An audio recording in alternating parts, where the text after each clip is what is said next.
Did you know plants can talk to each other? Not with words, but through chemicals, sound, and even underground networks.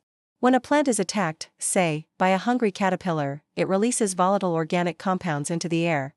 Nearby plants smell this chemical SOS and prepare their own defenses, like producing bitter toxins. Underground, it gets wilder.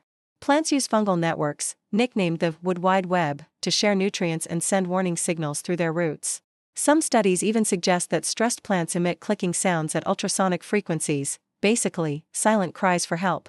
And guess what? Different species understand each other too, trees warning grass, or beans responding to tomatoes. It's a whole secret ecosystem of chemical conversation.